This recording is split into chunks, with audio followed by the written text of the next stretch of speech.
ایک اور چیز اس بارے میں بتائی جاتی ہے اگلے دن کا روزہ.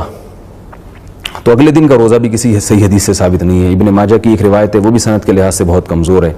تو وہی بات میں دوبارہ دہراؤں گا کہ فضیلت میں کسی عمل کی کو ثابت کرنا تو درست نہیں ہے. پہلے سے ثابت شدہ کوئی عمل ہو تو اس کی فضیلت میں ضعیف حدیث بیان کی جا سکتی ہے. ضعیف حدیث سے کوئی چیز ثابت نہیں ہوتی. تو 15 شعبان کا روزہ اس کا اسلاف میں ہمیں نہیں ملتا، کوئی کسی مستند روایت میں کوئی تذکرہ ہو کوئی، اور ابن ماجہ کی اس روایت کے علاوہ بھی کہیں ہمیں کوئی روایت نہیں ملتی. اور محدثین کے ایک اصول ہے کل ما تفرد به ابن ماجہ فهو ضعیف. خود ابن ماجہ حدیث کی ایسی کتاب ہے کہ بعض محدثین کی یہ تصریح ہے کہ صرف ابن ماجہ میں اگر روایت ہو اور کہیں نہ ہو، غالب امکان ہے کہ وہ روایت کمزور ہوگی. البتہ یہ ضرور ہے کہ ایام 20 کے روزے وہ سنت ہیں. ہر مہینے کی ہر مہینے کی اسلامی تاریخ کی 13، 14 اور 15 تاریخ کے روزے رکھنا یہ سنت ہے. تو اس لیے علماء کہتے ہیں کہ اگر کوئی پہلے سے روزے رکھتے چلا آ رہا ہے ایام 20 کے روزے، تو وہ ان شعبان میں بھی رکھ لے، اور اگر پہلے سے نہیں رکھ رہا تو خاص 15 تاریخ کا روزہ رکھنا پھر یہ غلط عمل ہوگا. اس سے اجتناب. اب ہم سنتے ہیں مولانا طارق جمیل صاحب کی زبان سے.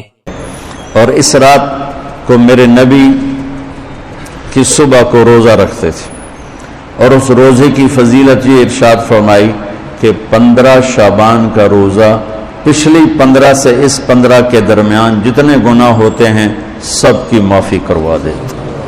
ایک دن کا روزہ سارے پورے سال کے گناہ معاف فرما دیتا. دوسرا 15 شعبان میں اللہ کے ہاں تو سب کچھ موجود ہے، لکھا ہوا ہے، لیکن جیسے گورنمنٹ بجٹ پیش کرتی نا پورے سال میں، یہ ہوگا یہ ہوگا یہ ہوگا یہ ہوگا، چیزوں کے ریٹ اور باقی ساری چیزوں کا اعلان ہوتا ہے، اسی طرح میرا اللہ اس رات پورے سال کا اعلان فرماتا ہے کہ فرشتوں کی طرف سے فرشتے پورا سنا دیتے ہیں کہ اس سال میں کیا ہوگا، کہاں بارش ہوگی کہاں نہیں ہوگی، کہاں امن ہے کہاں جنگ ہے، کہاں بیماری ہے کہاں صحت، کون کیسا وقت گزارے گا، کب مرے گا. کتنے لوگ ہیں جن کے نام اعلان کر دیے جاتے ہیں کہ یہ اس سال مر جائیں گے، اوپر ان کے نام کا پتہ اس پر نشان لگ جاتا ہے کہ یہ مردوں کی صف میں ہے، وہ نیچے ہیرا پھیری کر رہا ہے. اب ہم سنتے ہیں مفتی تقی عثمانی صاحب کے زبان سے. اور بھائی اس کے بعد اگلے دن جو ہے یعنی 15 شعبان، اس کے روزے کے بارے میں کوئی حدیث صحیح نہیں. یہ جو مشہور ہے کہ اس رات کا اس دن کا روزہ رکھنا جو ہے وہ خاص طور پر اس دن کا روزہ، اس کے لیے جو حدیث آئی ہے وہ بہت کمزور ضعیف ہے، قابل اعتبار نہیں. البتہ ابھی بات کر چکا ہوں کہ شعبان کے سارے ہی مہینے میں آپ روزے رکھا کرتے تھے، سارے مہینے کے اکثر ایام میں روزے رکھا کرتے تھے. لہذا وہ فضیلت جس طرح آج کے دن کو آتے رہے، اسی طرح کل کے دن کو بھی آتے رہے، پرسوں کو بھی آتے رہے، ترسوں کو بھی آتے رہے، اور دنوں میں نہیں رکھ سکے اس دن رکھ لو. لیکن خاص طور سے 15 شعبان کے روزے کی تو کو زیادہ فضیلت سمجھ کر روزہ رکھنا مناسب نہیں. لیکن سارے شعبان میں جب بھی موقع مل جائے کر دیا جائے. اس طرح اس شب برات کو اس رات کو گزارنا چاہیے. اللہ تبارک و تعالیٰ سے دعائیں کرنی چاہیے. اب ہم سنتے ہیں مولانا مکی الحجازی کی زبان سے.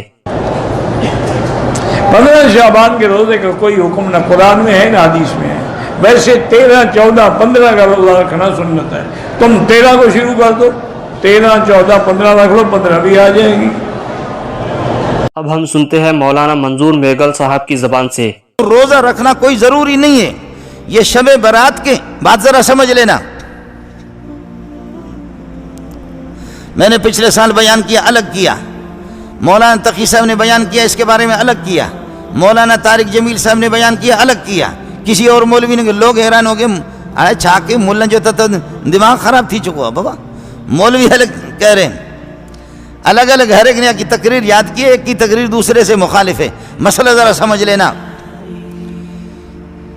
شب برات 15ویں کی رات اور 15ویں کا دن کو روزہ رکھنا یہ اس رات کی سنتوں میں سے نہیں ہے. یہ اس رات کی سنتوں میں سے نہیں ہے کہ روزہ رکھنا سنت ہے، اس میں نہیں. آپ کو روزہ رکھنا ہے تو میں آپ کو طریقہ بتاتا ہوں. وہ یہ ہے کہ حدیث سے جس کا ثبوت ہے وہ یہ ہے کہ میرے نبی نے ہر مہینے میں ایام 20 کے روزے رکھے، 13 14 15 13 14 15 13 14 15۔ آپ کو روزہ رکھنا ہے تو ایام 20 کی سنت سمجھ کر کے روزہ رکھ لیں۔ یہ شب برات کی خصوصیت نہیں ہے، یہ شب برات کی سنت نہیں ہے۔ میرے نبی نے 15ویں کے دن کو روزہ رکھنا، اس بارے میں کوئی ایسی حدیث نہیں ہے، اور اگر حدیث ہے تو مولوی کی بنی ہوئی ہے۔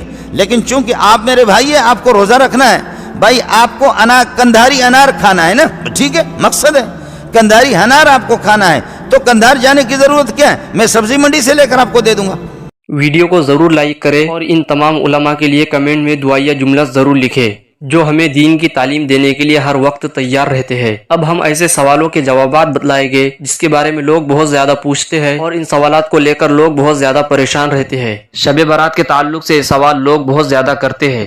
سوال یہ ہے کہ اگر کوئی شخص رات بھر عبادت کرنے کے بعد سو جائے اور فجر کی نماز پڑھنے کے لیے اس کی نیند نہ کھلے تو رات بھر کی ہوئی تمام عبادت کا ثواب ملے گا یا نہیں ملے گا؟ اس کا جواب یہ ہے کہ جب آپ نے رات بھر عبادت کی اور فجر میں جاگنے کے لیے الارم بھی لگا لیا لیکن پھر بھی بیدار نہ ہو سکے اور فجر کی جماعت چھوٹ گئی تو آپ توبہ استغفار کر لے، عبادت کے ثواب سے اللہ تعالیٰ آپ کو محروم نہیں فرمائے گے۔ احادیث، صحابہ کرام اور بزرگان دین کے عمل سے ثابت ہوتا ہے کہ شب برات میں 3 کام کرنے چاہیے۔ نمبر 1، قبرستان جا کر مردوں کے لیے ایصال ثواب اور مغفرت کی دعا کی جائے، لیکن یاد رہے کہ نبی کریم صلی اللہ علیہ وسلم سے ساری حیات مبارکہ میں صرف 1 مرتبہ شب برات میں جنت البقیع جانا ثابت ہے۔ اس لیے اگر کوئی شخص زندگی میں 1 مرتبہ بھی سنت کی اتباع کی نیت سے چلا جائے تو اجر و ثواب کا باعث ہے، لیکن پھول پتیاں، چادر چڑھوائے اور چراغاں کا اہتمام کرنا اور قبرستان ہر سال جانے کو لازم سمجھنا، اس کو شب برات کے ارکان میں داخل کرنا، یہ ٹھیک نہیں ہے۔ جو چیز نبی صلی اللہ علیہ وسلم سے جس درجے میں ثابت ہے اس کو اسی درجے میں رکھنا چاہیے، اسی کا نام اتباع اور دین ہے۔ نمبر 2، اس رات میں نفل، تلاوت، ذکر و اذکار کا اہتمام کرنا۔ اس بارے میں یہ واضح رہے کہ نفل ایک ایسی عبادت ہے جس میں تنہائی مطلوب ہے۔ نفل عبادت کو اکیلے ہی کرنا چاہیے، اس کے ذریعے انسان اللہ تعالیٰ سے نزدیکی حاصل کرتا ہے۔ اس لیے نوافل وغیرہ تنہائی میں اپنے گھر میں ادا کر کے اس موقع کو غنیمت جانے۔ نوافل کی جماعت کرنا اور کوئی مخصوص طریقے اپنانا درست نہیں ہے۔ یہ فضیلت والی راتیں ہنگامے اور میلے اجتماع منعقد کرنے کی راتیں نہیں ہے، بلکہ تنہائی میں بیٹھ کر اللہ تعالیٰ سے تعلق بنانے کی قیمتی لمحات ہے۔